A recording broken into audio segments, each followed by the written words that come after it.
right, hello wine drinking people. Time for more of what I've had to drink yesterday, and our friend Olivier Masmonde was in for a tasting here at the Wine Watch, and Louis Jadot, one of our favorite producers. These guys produce 125 different wines, just an incredible array of village wines. There's over 700 AOCs in Burgundy, so they're not even close. You guys need to work harder. We want to see with 699 different wines. Anyways, Olivier, what a great guy. He's worked for Louis Jadot for 15 years. The only master sommelier that I've ever met that doesn't have MS after his name. What an important title that is in the wine business, and how incredibly hard it is to get. This guy, very humble. And the wines of Louis Jadot, you could also call humble. You know, they make some very nice entry-level wines, and they go all the way up to the great Grand Crus, Les Montrachet, Chevalier Montrachet, Grand Desserteaux, and Musigny. And we get anything we want. Well, not anything we want, but we do get Musigny. We do Chevalier Montrachet, Les Montrachet.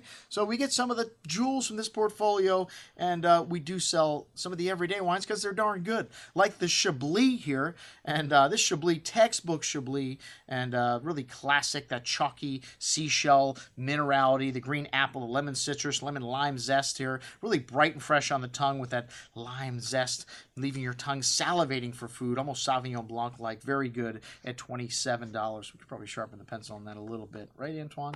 All right, the Domaine Forêt Pouilly-Fuissé, this is a property they bought down in the Macon, and the greatest producer of Pouilly-Fuissé, which are going to be classifying some of these vineyards that this property owns in the new Premier Cru over the next 3 to 5 years. This wine, definitely another level of Macon here. A bit of flinty, minerally nose to that lemon drop, green apple Jolly Rancher candy fruit, that limestone marl that is unique in this vineyard, really showing in the bouquet here, that minerality. Lovely concentration richness on the tongue, the good amount of that minerality on the finish, the acidity and that minerality, what makes your tongue salivate for food. Nice lemon zest at the end at $43.50. Then the Jadot Meursault, and they source from 3 different sites on the top of the hill in Meursault. This wine spends 18 months in cask. They make quite a bit of Meursault here. I saw a lot of casks of Meursault in that cellar when I was there. And these 2013s, I've got a little more appeal than the 12s right now. The 12s starting to shut down. They've got a little more tannins and a little more serious wines. 13's more balanced. I don't think they are going to shut down. This wine's got a lovely amount of tree fruit. These Meursaults tend to be a little more California-esque.